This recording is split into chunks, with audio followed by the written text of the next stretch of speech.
because EG with this squad, with the Doom, is going to be able to make up a lot of time and farm. And as you said, Slardar is not a hard farmer. He is not a hero that you pick and then get a kill or two and then you go farm a lane with him. He just does not work as well that way whatsoever. You want him perpetually active and roaming around with the Witch Doctor, the Venge, and to a certain extent the Tide as well if they want to go for big initiates. For EG though, assuming this is a tri-lane Slardar, assuming it's Witch Doctor, Venge, and Slardar, I think they actually have the option to go aggressive here. Skywrath and Jakiro with the Jakiro at the front of it, and Skywrath and Ogre Magi with the Jakiro at the front of the aggressive tri-lane. I feel like you could really confound a Slardar there, and the Witch Doctor and the Venge are not bad supports. They are fighting supports. But these are heroes that EG is very good at, and EG is going to be able to put to use. That would free up a solo lane for the Doom, which now that I think about it, though, that would put the Doom one-on-one with the Tide, so that might not be a situation you want. Yeah, it might not be a situation you want, but it might be a situation that they're willing to put themselves in, just because I do agree with you. I think that Skywrath Sekiro Ogre is a very strong tri-lane. If they did do that, I think they're going to do, like, a level 1 smoke shenanigans late on the Skywrath and the Ogre. No, they do this a lot, just so they can get the head start with an early pickoff onto like a Witch Doctor that's trying to harass and zone out, you know, what seems to be an off-lane solo Jakiro or something like that. Right. If it is Fear playing it, though, that could give it away. So we'll have to see what they do with that. I was thinking instinctively it might just be a tri-lane, safe lane Jakiro as well with Doom in the offlane. I know that the Universe has been playing and practicing Doom a little bit more. We'll have to wait and see what they prioritize, but it is a little bit scary going aggro tri-lane, because if you do fail, you're going to probably lose 3 lanes if you do fail, because your Tide Hunter's going to win. Right. Mid is, it depends on what EG wants from mid. I think this is probably going to be their mid hero. It just depends on, you know, what they're willing to sacrifice. So mid hero wise, the Naga did get banned. I was actually thinking Naga would fit in well here, but banned out in last position by Empire. No Viper, no Razor. Assuming they want an Arteezy hero? I don't know. It's tough to call. Like, you're not going to pick something like a PA, I don't think. You don't want to be trying to engage into a Slardar with a PA for obvious reasons. So do they go something that is much more farm-oriented, or do they go something that's a little bit more fighting-oriented? It was EG that actually banned TA themselves, so that's not going to be an option. And they're taking their time now with this 5th pick. What do you have on the brain? What do you think would fit? Yep. I'm thinking Clockwork, you know. Yeah. Wow, what a call! What a call! Be interesting to see if Arteezy plays this. I think Fear plays the Clockwork a lot. Arteezy's playing the Doom. Okay. So it's going to be, what, Jakiro for Universe? And then, nope, he's going to take the Clock. Okay. I thought they would actually, I know that Universe can play, but I've been really impressed with Fear's Clockwork too. So they want this one position for Fear on the Jakiro and Arteezy on the Doom. Very different draft from EG. I do think it has, I don't know, I actually think the Team Empires is pretty scary late game. I know they have the Doom on the side of EG, but they have a ton of negative armor, which is obviously good for physical damage for Team Empire. Like Invoker, Slardar, Vengeful Spirit. I'm saying Invoker because those Forge Spirits do a lot of negative armor when they stack up.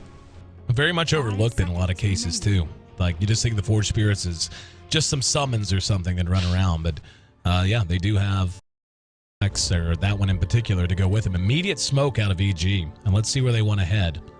They've got Universe busting out towards bottom with a ward that was given to him very quickly. Doesn't have boots. He's actually saving all of his gold. He bought nothing whatsoever for himself, and looks like that's going to be just a 100% bottle rush, I suppose.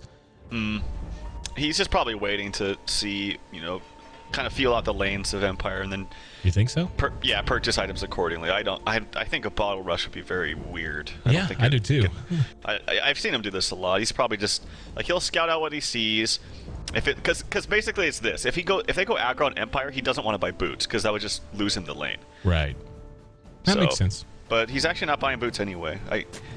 Whatever. I don't know. We're reading too much into this. He's got his items now. There is a ward countered up by Empire. Just totally intuitive thinking there from Empire, and they countered out, so nicely done.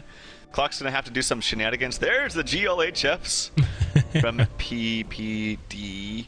And that smoke was very awkward too. Like, they smoked and 2 people were sitting there forever in the base. Yeah. Universe went bottom, and then 2 went top. So they didn't get anything out of the smoke. The war got countered. It's a relative disaster in the early game, but it's still the early game and nothing's really happened. Yep. The battle And let's see, are we going to have someone get in trouble going for the rune again? Nope. Haste's going to be spotted and taken by someone in this bottom lane. It is the Doom that gets the bounty, so RTZ will be happy about that. Always Wanna Fly is keeping an eye on it. And Zai will go ahead and depart. Going to head his way to top. RTZ starting in mid. Will get a Devour as soon as he can. They're actually starting with Zai in mid for the moment. And yeah, RTZ, is he going to Devour then go into mid? Or, yeah, surely that's what's going to happen. They're just not going to waste the lane time. But Universe doing the cute little trick with the trees here. Do you think they'll ever patch this out? Probably not, no.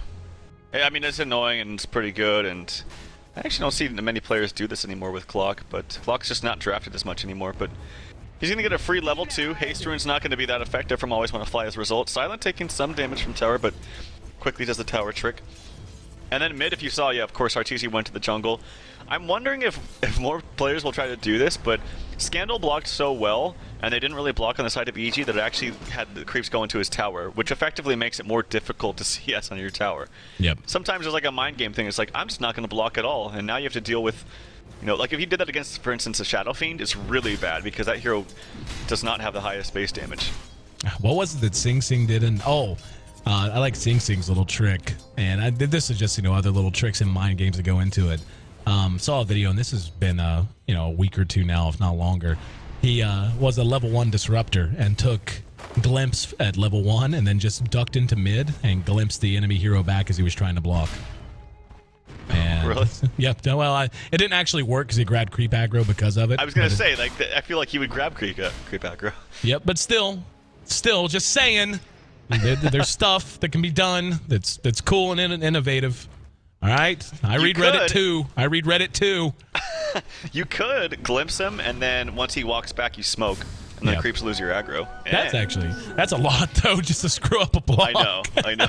That's level 1 glimpse plus a smoke, just to screw up a block, and then that would be so trolly though. It's like, dude, are you something serious? You would do, though. All right. Are you serious right now? It's a dual mid, basically. I was wondering if Zai was going to spend all of his time here, if he was going to end up backing. This is actually working out quite well for EG. Fear is farming really well on this core Jakiro. And they're not keeping Yoki out of XP range. That's kind of a forlorn hope. They are at least making him a little scared and giving him some burn damage here or there. Yep, another liquid fire level 2. God, look at this. These big waves that are shoving towards Silent. And if there's anything that Empire's got to be happy about, Universe is getting what he wants. He's getting levels and some gold. But so long as Silent continues to farm at the pace he's on, he should have a very quick blink dagger, and they're going to be able to get active. Just look at PPD and Yoki go toe-to-toe. Like, these two have basically been playing right in each other's pocket since the horn blew.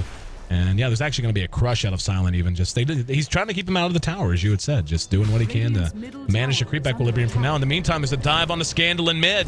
RTZ right on him. RTZ just level 3. Stun from Always Wanna Fly. Bought him time, and Scandal's going to end up alive because of it. Silent wants to chase him down, but can't through the ice wall. Taking a lot of tower damage now on RTZ. Oh, there's a Sunstrike. Not enough damage, though. Looked like it was going to be enough, but it's so early in the game. Only 1 point into Exhort. Thought for sure that was going to be enough damage. Instead, no first blood yet, despite it getting real hairy here in mid. Yep, I was wondering if he like misinvoked the ice wall, because he threw it really far in front of himself, but nonetheless he does live. I actually think that the little bit of heal that came in from Always Wanna Fly maybe saved him too. Yep. He had points in Quas too, which gives him the passive regen, which is nice. And he actually puts the extra point into Exort right now. Thought he would maybe put into Quas for some added regen bonus. This could get denied by Always Wanna Fly, and it does. Nicely played there by the Witch Doctor up in top rune. Doesn't have a bottle, so not the biggest deal in the world. But the other one did get picked up by Universe, and Universe has made his way towards mid. Are they going to try to do something cute here? They've got 3 hanging out. He actually shoots the flare. That should give away where he is. The angle from which that came, there's only one place it would have come from. And looks like he will go ahead and make his way back down to bottom. Speaking of bottom, bottle. Back for Silent. And I really hope Silent just goes Treads Blink. Like, almost every other build I see on Slaughter just fails. Like, what do you think? Do you think there's room for something else, or just go straight up Treads Blink? No, I agree with you. I think that just trying to get fancy on the Slardar pick is not something you can afford to do. I just think the hero has his limitations. Yep. He has a very, very nice skill set for doing one particular thing. I feel like I'm doing a trailer for the movie Taken right now. But but I don't know. Silent, he does love his Midas. I love my Midas too, but not on Slardar. I guess it's not bad because, like you mentioned, it's not terrible on heroes, even in situations like this where they benefit directly from attack speed. But right. I'm still not a fan. I still think just Tread's Blink is the standard and the build that works the best.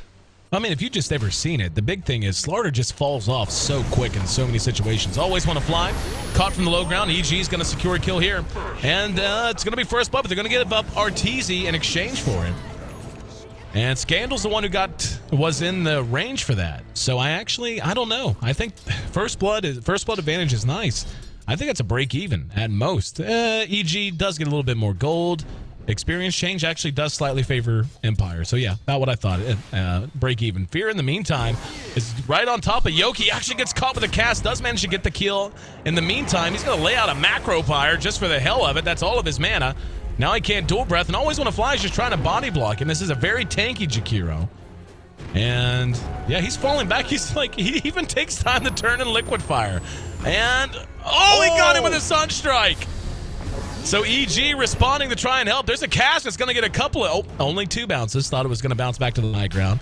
Nice shot there from Scandal, though.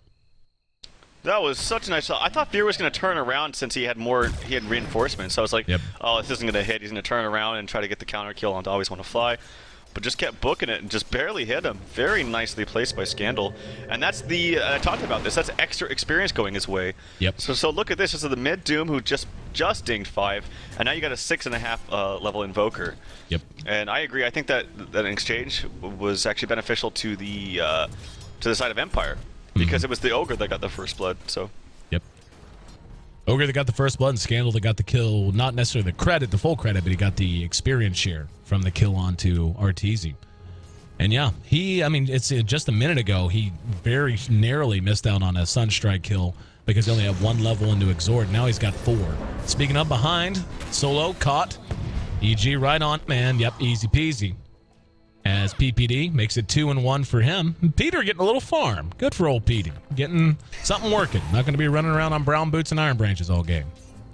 Yep, that's pretty good for him. He's bought a magic wand, and it wasn't the Midas, so thank God for that. He's going to be just the treads into Blink build as we both expected. Better be. And I think this is good for him to not get involved. Like, yeah, you want to get involved early on a Slardar, but it's similar to like a Clinks. I think it's better for a Clinks to just sit there, be persistent, get your Orchids up or whatever you want, and then go. But don't try to force it early just because you feel like your team can fight early. Yep. I completely agree with you. There's no reason for a Slardar, just based on experience and haven't seen him played. Every time I see a Slardar just fall flat on its face, it's because, 1, he TP's around too much, and even if he's getting kills here and there, unless he's just snowballing, it's usually not enough. He needs to just sit in a lane, farm a blink, and then go fight. And don't stop fighting. Like, don't go try to farm a lane for 3 minutes. It just doesn't work. But whenever they do any departure from that build, whenever I see players, like you were saying, move around too much, try to force things before the blink is out, that's when you start to see it get ugly. There is a deny on the tower at the top tier 1. Taking a look at Yoki. Where is Yoki? Yeah, his farm, about 17, same for the clock, so could be worse across the board. Universe is actually going for a flat-out blade mail. Okay, it's not bad. It gives them some decent stats. It's actually a very cost-efficient item in terms of stats and what it gives. Good armor, good mana, good damage, all that jazz. But yeah, Slardar, he's closing in on his blink. Here comes initiation on the PPD. Double TP instantly. Is it going to be enough? Nope, it is. Down already. Let's see, can they catch anyone? Universe has hook. And how aggressive does he want to be? He's going to go on to Scandal. Big kill if they can get it. Macro Pyre is down. Ice Path is down. And they got him with the cogs at the last minute. And that's a very good decision from Universe. We'll come to that in a minute. I want to see if they want to re-engage. Doesn't look like they do. Universe could have cogged immediately whenever he went in, but he held on to them. And now there's going to be another Ice Path. Now they're going to be engaging uphill. Silent gets doomed. I don't. And what? Don't ask me, man. I don't know. Why are they fighting uphill without... Oh, he actually did have Ravage. Never mind. That was, to me, that's the breaking point. If they had Ravage and they thought maybe there was 1 or 2 uphill and they were just trying to crowd, but still, this is very dark, and this is very scary. This is a bad place to go under most circumstances. That's exactly what I'm talking about. Like trying to force an issue on Slardar without your blink, and not only that, it was just the weirdest decision to walk up like that. Like, what did he expect was going to happen? Yep. That was the weirdest thing I've seen in a while. But that's going to delay his blink, and this is the hero that really needs to snowball with a blink specifically. And now he's actually sprinting towards mid. He's given up the farm on the bottom, and this is going to look like a 14-minute, 15-minute blink perhaps on a free farming Slardar? Yep. Not where you want to be. Nope, not whenever the opposing Jakiro, who was also the other farming core, has his Yules already. But anyway, yeah, they did have Ravage there. I did not think the Tide had hit 6 yet. I mean, he's coming up on 7 now. But still, like you said, optimistic at best is probably the phrase to use. But anyway, I want to talk a minute about the way Universe played that out. I think it was so good. When he hooked in onto Scandal, he could have immediately cogsed, but then they would have been overlapping a lot. He held on to his cogs. The Macro Pyre and the Ice Path held him in place, and it was only after the Ice Path melted that he used the cogs at the last second. I feel like that was actually really well done, because the instinct has to be, anytime you play Clockwork, to immediately cog after you hit your target. You know, it's just the instinct. But the coordination, the teamwork, and the decision-making just on point. Yeah, I did question a little bit his decision to cast the battery assault right after he went in, because there was like 5 creeps next to him. Yeah. So that didn't really do anything. But yeah, I do agree with the delayed cogs. He's actually maxed out the rocket flare. Midas, I believe, for I'm guessing Arteezy. I saw it popped up on someone as it's heading towards Arteezy. Yeah. So Artur has the Midas now for him, sending back that quality ring of protection with the positive 3 armor buff. And Scandal sitting down here all by his lonesome. And they're going to need to fight here in the woods. Arteezy has Doom up. Solo shows his face. PPD. There's a swap. Arteezy gets the Doom off on the Solo. Should have gotten on the Yoki. Bit of a mistake there. They will be able to bring him down. The Ravage does catch 3, but they're very well spread. Here comes Universe. That's going to save Arteezy. Always want to fly. Has to run. And the Ravage from Yoki accomplishing very little. Arteezy actually re-engages. Now chopping on the Tide. Behind that, we're going to see Scandal caught by Fear and PPD. And the magic missile isn't enough. It is. That actually saves him. Solo should get caught from behind and will. They got the Tide Hunter as well. And magic stick, magic wand. Oh, wow. Solo. Why? No, that was a really good play, actually. He got the counter kill. He almost got the full experience of it beforehand. Yep. But it was a very nice, I think, a very nice executed decision there. And in the meantime, with Slardar in that fight, he does have Blink now. I don't know if he was. No, he wasn't. Okay, see, it's funny because that's the fight he should have been in, and the other one he shouldn't have, because that one was like a response to them coming into your jungle, but the other one was just him like trying to force it. But nonetheless, he does have his Blink now. They should probably suspect this, because he was just up there, ran away, and now he's hiding. Fear should definitely expect this. Can he get the Yules off in time is the question. Can't. Nope, Sunstrike on the way as well, and he gets it off at the last second. Nobody's coming to help, though. He's going to lay down an Ice Path just to waste time. Macro Pyre as well to burn damage. But Silent able to secure the kill nonetheless. Expect this match to pick up in its pace, as both teams look combat ready. Blade Mail now done on Universe. Arteezy did go Midas, but he's going to want to fight sooner rather than later. And Always Want to Fly going to be hit with the Ancient Seal as well as the Mystic Flare. Silent re-engages though, and Zai dying very quickly. Oh, the hook comes in, but misses just barely. They may be able to get Silent nonetheless. He is hustling with Sprint, and I think the Doom's going to kill him anyway. Are they going to try to deny him? I think that's the plan. Yeah, they're going to wait it out. Is it going to be enough? I think he's fine. I think he's fine. Yep, survives with 50 HP. I'm very bad at that. Like, I've called that poorly one time, so I got to be really meticulous about it. Oh! Oh, Universe got him! Oh, he turned around! What was he doing?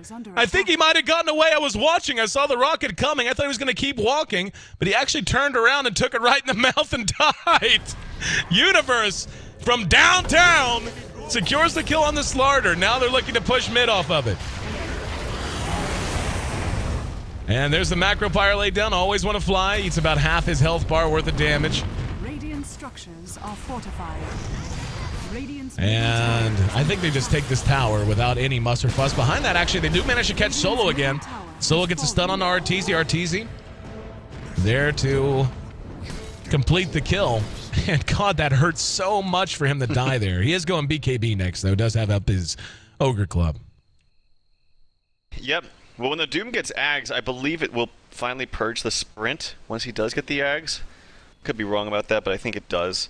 I've messed up on several changes after they've changed this Doom several times. So picks up the Midas, has another 3,000 gold. So he is very, very farmed at this point. Probably will get the typical Sunstrike actually going to Roshan, expected it out, but not going to see anything. Probably the typical Blink. I imagine he would buy it though if he has this much gold. Could it be a Lothar's? We'll see. Blink on Tide though, speaking of Blink. 10-8. EG, Blinks coming out, like you said, mobility items coming out on both sides. It is EG's lead, 4,000 and 2,000, give or take. Solo could be spotted out again, and Arteezy using that invis.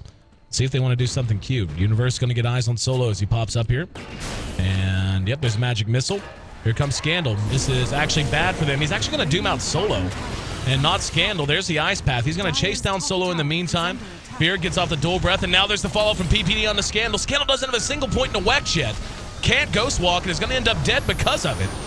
And here comes Slardar, so quick from Fear. Silent couldn't even get off the Slithering Crush. He ended up getting caught with the Yules first. And he's going to end up dead. One last auto attack secures it, a double kill for Fear.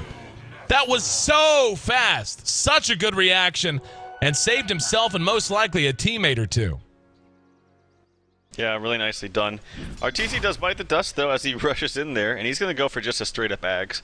So no blink up yet for him, and I think it does purge it, so he's like, this Slardar's just going to get screwed if I doom you. Also just the extra damage, the added duration once you're around him. But yeah, very nicely played by Fear. Nice counter-initiation from Clockwork to jump in there afterwards, and I think EG's starting to snowball here. Oh, yeah. What happened to Arteezy? I was watching the rest of the engagement. YOLO mode? I don't know. He just YOLO'd and like right into the base and died. He was like over here or something. But yeah, I don't know. Anyway, engagement. Again, they're toying with them in mid. Jakiro and Ogre is such a good combination, man. Like, it's so strong. I don't think you can allow it to happen. Like, I think you really have to prioritize banning one of the two. Well, against EG, of course, yeah. Like, especially the Jakiro. I just think they play it very well. They know what to do. Like, Ogre is okay, but I think Jakiro is really at the core of EG's strategy right now in this metagame. Yep. I would argue first pick, first ban worthy when played correctly. Let's see what Empire's got up their sleeve. The Venge, poor. Witch Doctor, poor. Invoker, poor. Actually, why don't we take a look at the net worth? Yeah, oh wow, the Invoker's less farmed than the Tide. That is not where you want to be right now. He has died too many times. He's died twice. And now they're going to engage. They got two that time. The Sunstrike coming in, but look again with the Yules. So quick. Doesn't prevent the Ravage, though. This is the win that Empire's been looking for. Universe caught two with the Cogs, but he's taking too much damage. Here comes PB to try to chase it back out. Silent in the meantime being healed up by Always Want to Fly. And they're going to try to pursue this out. There's a cast going to get at least one good bounce. Solo might end up dead behind this, and oh, PPD turned and tried to make something happen, but that's the win they've been wanting and needing. And that time, well executed by Empires. EG got caught asleep at the wheel. Two hit with the Slithering Crush, and everything went downhill from there. And he just got a third kill. Sunstrike. Yeah. Very nicely done. Very good ballsy play there by Slardar or Silent. That's exactly how you have to play him. You really have to snowball like that. Oh man, they almost got another one with the global rocket. Oh man, he almost killed him.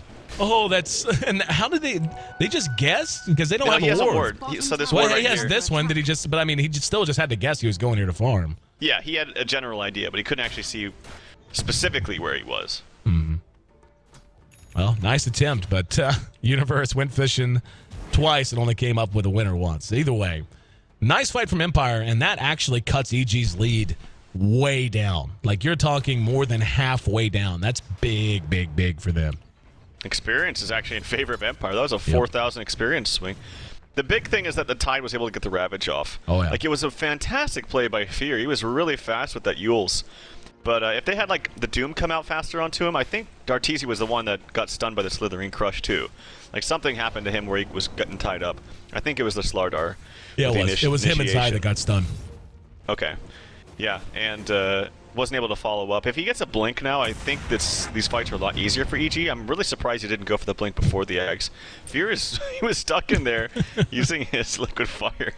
And he just blinks away, but yeah, he definitely needs a blink now. And wow. Oh, man.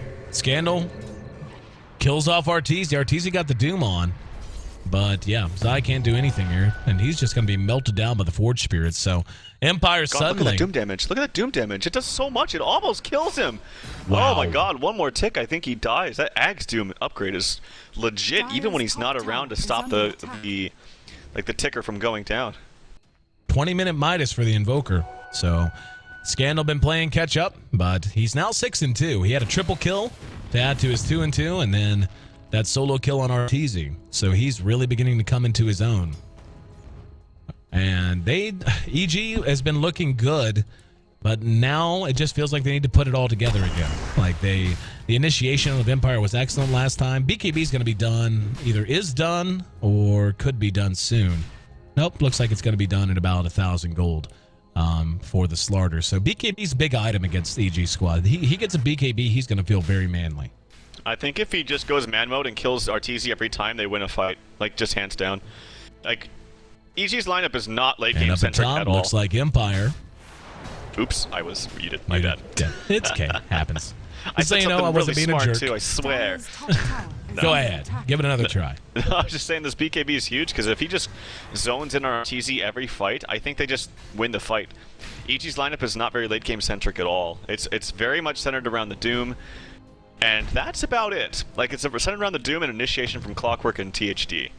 And if Doom gets taken out from the fights, especially when he's invested in Ags, I don't think they can win a fight unless they really commit a ton of spells to killing the Doom and their position is sacrificed as a result. But yeah, BKB is a big item, and he can't get Doom too because it'll go through that anyway. Yep. 4-man smoke out of Empire, and they're not going to be able to find anybody. Looks like EG sniffs it out, suspects something is up, and they're going to sweep all the way across now. And Slarder. Oh, he actually overshot. Zai doubles back. Cask is there. They're not going to solo Ravage, I don't think. They don't need to. Death Ward used to secure the kill. So it cost them a little bit more than they would have liked ability-wise, but they nonetheless bring Zai down and take their first kill lead of the game, up to 15-14 now. That was actually a pretty heads-up play by Zai. Like, he knew he was coming and he just stopped. I think if he stopped right there, instead of going backwards, if he just like walked towards the Slardar, his teammates were actually over there, it would have been an even better play, but nice idea, just couldn't execute. Empire looking solid, man. They've, yeah, look at this. Taking the lead for the first time in about 20 minutes. And the issue, I don't know, like, it's so tough to call. Like, neither of these teams have what you would consider a traditional late game carry. Like, just someone you want to farm and feel confident about. So, looking ahead to the late game, who do you give the advantage here? Empire. I think that, yeah, definitely. Like, I know it's weird saying that because they have a Slardar, but Slardar can do very good late game. It's just if you get your early BKB, which you almost always do after Blink, the problem still arises that you have this low duration Blink, low duration BKB in like 15 minutes, and it just becomes not as useful. Right. But you have a Venge on your team, and I think Venge is like the hero that really bridges, you know, quasi late game lineups into an actual powerhouse in the late game. He just adds so much to the team fight. Tide is amazing late game. Invoker is actually transitioning late game with the Midas. I think it's not so much that their late game is good, it's more of that EG's is non-existent without the Doom. It really is. No, I agree with you. And Doom is not a hero that, I mean, he's amazing. He does a lot of great things in the late game, but you don't really build him to be like the, oh, I'm going to jump on you and right-click you to death kind of hero, you know? Right. Like, that's just not what he does. A Slardar, at the very least, despite all of his weaknesses in the late game, does want to do that. He wants to be in your face, wants to be bashing your head in, and he wants to be stacking bodies pretty quickly. If this does go late, I feel like so much of it's going to depend on the play from Universe. To me, Clockwork, much like the way you said about, you know, what you said about Venge, you know, she's that bridge to turn a lineup into a powerhouse. I feel like a Clockwork is the X factor on any lineup. You know, late game Clockwork, I mean, you can build him 1,000 different ways. So long as it involves tanking up and getting some mana and whatever else the team needs, you're fine. But a well-played Clock that is just zoned in and is cutting fights in half and is picking heroes off and is getting 2- and 3-man cogs, that can eliminate any kind of other advantage a side has. So If this ends up going another 30 minutes or so, we could end up seeing Universe with a lot of weight on his shoulders. Roshan under assault, and that will be spotted by the rocket flare. They're still going to stick with it. EG's on the way. They're going to go. They got to go now. Universe is going to hook in, and Slaughter does get the Aegis to get the cogs down. There's Fear who comes in behind. It's a beautiful ice path. Macro Pyre goes down as well. They're going to try. No, the Ravage on the money. Very bizarre decision from EG to decide to engage at that angle. Universe going in, I understand. Even he probably should have held off. We're going to see Side cleaned up by the Slaughter. That's a 4-man wipe. I didn't even see how the hell Universe got out. I'm going to guess 4 staff. But that was a bad decision. Bad series of decisions. Oh, Universe is actually going to get a counter kill at the very least. I'll always want to fly. Casts the battery assault and 4 staffs in, but a horrible, horrible fight for EG. And that just comes down to what I said at the beginning. The negative armor from Empire is massive. Like, you kill... This is what I'm talking about. You have in your mind an idea of how fast a team can Roshan with this lineup, and you're like, okay, they can Rosh pretty fast, and they actually see it with the rocket. It's down to about half HP. They're like, okay, it's half HP. Let's go in. We're relatively close, but you have to account for like the extra bit of negative armor that they have, and they just didn't account for that mentally. So it died way faster than they thought it did. Had it been like, say, if the Slaughter was like a Potom or whatever else instead of a Slaughter with a negative 15 armor. Actually, he's level 16. It's negative 20. If he had been a different hero, they actually, I think, maybe win that fight. But because of the negative armor, they don't. Yeah.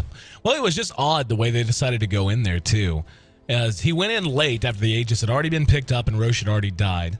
And then Fear came in right here and was behind the cogs trying to hit Ice Pass and Macro Pyres out. So he's hemmed in. He can't get to safety at all.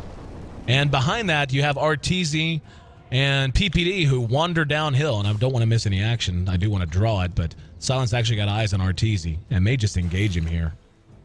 Let's see. Scorched Earth is down too, so he doesn't have. He needs to make sure that someone else comes, or at the very least, he's gonna get doomed still.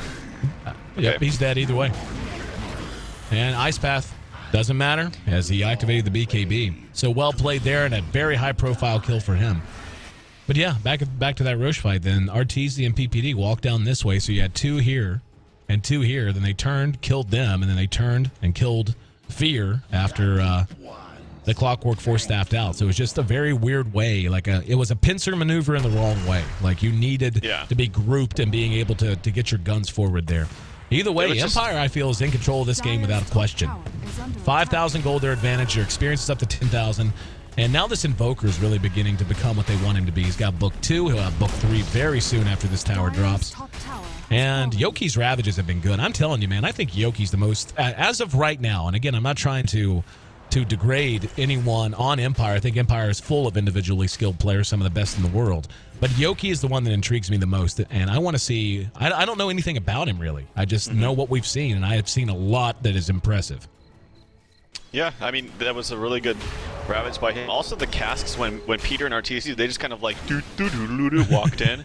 And even without the Ravage was great. It was like the icing on the cake. But even without the Ravage, that cask was going to bounce 8 times between the 2 heroes. Yep. And they were not going to cast a spell.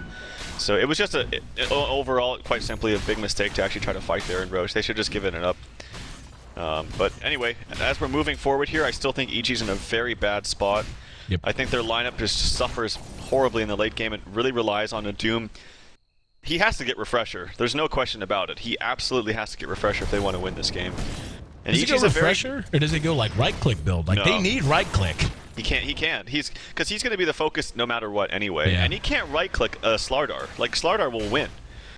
Just because of the innate power of being able to bash. So you cannot build right. It has to be Refresher, in my opinion. He's got to figure something out. And then what you say makes sense. It just, I don't know how EG expects to fight late without right click, some sort of it. Like they literally don't have a single right clicker, not one. If the Doom goes Refresher, like it's one thing to be like, well, they don't have a lot of late game potential. Like they literally don't have anyone. If Doom doesn't build right click, they have no one who can do anything through BKB. They also don't have, like, huge, call me crazy, but huge teamfight AoE potential. Like, Clockwork is nice, but imagine if the Clockwork was instead the Tidehunter with double Ravage. Yep. I think they have the potential to actually win a teamfight just through sheer AoE burst. Not really burst, but AoE, you know, just damage, you know what I mean? Oh, yeah. No, I'm on board with you. I am on board. As it turns out, though, Empire not on board and not interested. And Fear being cheeky does get the tier 2 bottom after using the Yules, and now will blink away. If you're EG, how do you play this out? I mean, I feel like you've got to be feeling a sense of ultra urgency. Like, you can't, like your best chance to win is right now. Every minute that goes by, your chances for winning go down exponentially. So it's not like, well, I guess we'll go ahead and build this on the Doom. I don't think it can be that. I think it needs to be, okay, let's just do anything we can to prevent the fact that we have to build Doom that way if we do go late. And, yeah, they smoke again and catch no one. Yeah, Zai actually broke the smoke. I think maybe it had to be Universe in front, but he actually tried to move away, but it wasn't in time. So that's some wasted time, unfortunately. And I agree, like, there is urgency. They need to get something done, but I don't think outside of, like, smoke games like that, which unfortunately failed, that they can actually take any kind of fight whatsoever. So call me crazy, I actually think EG has to play this passively and just try to farm up and look for very smart engagements, and then maybe fight at the high ground once Empire comes. But even then, it's risky. Doom is getting still decent farm, but that's just the nature of the hero. I'm very curious to see what he goes for. He might feel the need to get BKB, and I wouldn't think that's crazy if he did. That would seem standard and very understandable if that's what he did. But after that, I think he absolutely has to get a refresher, just because they need to take these heroes out of the fight, specifically the Tide, and of course the Slardar. They're going to need it very desperately, as you said. And the Assault Cuirass now done on silent, by the way. He is our highest farmed hero with the Invoker right behind him. Speaking of the Invoker, 2,100 gold to go with Midas Force Book 3. And EG is definitely in dodge mode. You can see it, you can feel it. Their positioning and everything about the way they're playing, even the way they're farming, is basically reliant upon how many heroes do we see on the map. If we don't see everyone, then we have to be careful. Because RTZ can't afford to die anymore. RTZ's died 6 times this game. 6. Way too many. He's died more than PPD. He has a worse KD than PPD does right now on the Ogre Magi. Yep, kind of unfortunate. But, yeah, he's farming up. Yeah, like I said, it's probably going to be a BKB first for him, just because outside of the passive bash from the Slardar, he just gets... There's so many stuns. So many stuns on Empire. There's one, technically like 8 from Witch Doctor. Invoker has several. You have Tidehunter that's probably going to build a refresher next. And this, I like I gotta say, maybe I'm biased, but I like the Western build of Tidehunter way more than the Eastern one. Oh god, yeah. It just seems like it makes so much more sense. Yeah, well, it comes down to play style. Western teams tend to be much more aggressive and tend to want to make a lot more things happen. Whereas I feel like the Eastern teams are almost always in defensive mode by default. Like, even like the Eastern teams, when they are being aggressive, it's almost in a defensive manner. Like, they're going to smoke and go try to take a big gank. But if they run 5-on-3, they might look at those 3 and go, don't know. And then they'll run away, you know? Whereas in the West, that's very rarely the situation. Like, so having a mech up on the Tide, making him as much more of a counter initiator than an initiator, I think just fits the general way a lot of those teams play. But Western Doto is some fun Doto to watch. It is. It's very fun. And Solo is very farmed as well on the Vengeful Spirit. And it's also a great hero. We see it typically against heroes like, you know, the Void, for example, but it's actually good against Clockwork too, swapping someone out of the cogs where follow-up initiation happens after the hook. So if he hooks onto someone, tries to cogs, RTZ tries to follow up with the Doom, if he's fast with his swap onto a hero like, you know, for instance, Tide, then that means Tide can still get it off his Ravage. And yeah, so he's got that swap. He's got Drums, Medallion, and a Vlad's for himself. Very, very farmed. I'd like to see him get a Blink. It's very good on Vengeful Spirit. Oh, yeah. I think Solo has played fairly well. And yeah, I mean, I'm continuing to bounce around. Like, Empire can take their time here. And it's one of the rare times you can say that about a team with a Slardar as their one position. Usually they're the ones that are feeling very urgent. And the draft this time just not favoring that for EG. We're coming up on 35 minutes in now. Another smoke out of Empire. This is going to be silent. Always want to fly in Solo on the Slardar, the Witch Doctor, and the Venge, respectively. We're going to end up walking by a ward and Sentry. No vision there, though. Oh, no, RTZ. Yep, RTZ. He's... Oh, my God. He's blown up. Like, what do you even do? Like, if that's your tankiest, most farm-dependent hero at this stage of the game, like, this is getting yeah, sorry to cut you off. I actually think EG's just going to call it, like, pretty soon. I'm not even kidding. I'm actually a little shocked they didn't. Like, EG's usually pretty quick on the trigger with that. Whenever Peter just looks and goes, no, we can't win. There's a nice path. They're going to fight it out. They lose Rax here, they might. And just look how quick the Rax is dying to summons and with an alacrity and everything else. And this is that Vengeance Aura coming into play. Buyback on Arteezy. This might be their last hurrah. And Universe set an uncharacteristic hook onto... they were trying to have Arteezy buy back with the hook, but Universe hooked his teammate. So, and he doesn't have an ag, so it's not like it's a big deal. It's kind of a big deal because it's a longer cooldown. And Empire smartly back off, and what do you know? Watch how fast this goes down. Like less than 3 seconds. Yep. Literally. And now they're just going to run down a lane. They've got a ton of farm at bottom. Yeah, they're going to send at least someone down to deal with that. Looks like it'll be Always Want to Fly. So the match might go a little bit longer, but EG down to their death rattle, their gasping breaths here in game 1. And it started out looking super positive for EG. I mean, the first 0 to, say, 15, 18 minutes was a steady downward slope for EG. Then before you know it, Arteezy's died a couple of times. There's been a couple of big ravages, and a Roshan's down, and you lose a fight at the Roche Pit. And now you find yourself on the ugly end of a 10,000 gold deficit. And the experience is just absurd. It's getting into 20k territory. And, like, I think we've beat it to death. I don't know what they do. Like, Arteezy got the BKB as you anticipated. Good call. But what's that BKB really going to do? It's like, oh, yay, you can stay alive and doom one person while the other 4 kill everyone, ever, all over the place. Yeah, barring some massive, massive throw by Empire, I don't think there's a possible way EG gets back into this game. Solo is actually trying to ward in here. They spotted him out, and he actually is going to die. Nice path. And, yep, Arteezy there with the level death and the Fire Blast from PPD. So he'll be down for 50-some seconds. Universe still down, but we'll be back up shortly. This is an interesting word by Peter. You see this? Right by his, to the right of his main camp. Oh, right here? Right here. You see that? Right. Right there? By that main camp. A little, yeah. Kind of cool spot. Yeah. What's the purpose of that versus the other one, you think? Just to be able to see? Just like extra vision in these little nook and... Do it with flair. Oh. Can you hear me? I got you. I crashed, so give me a second. No problem. Happens from time to time. This is a very passive stage of the game now, as Empire doesn't want to give anything away for free. They do still have an Aegis, and I think when the Venge comes up, they'll look to put it to usage. And Silent, the one carrying it, finds himself a regen rune. He'll be happy about that. EG just trying to hold the line while they can. They do have a couple of defensive wards up, but 100% Empire's game to win or to lose.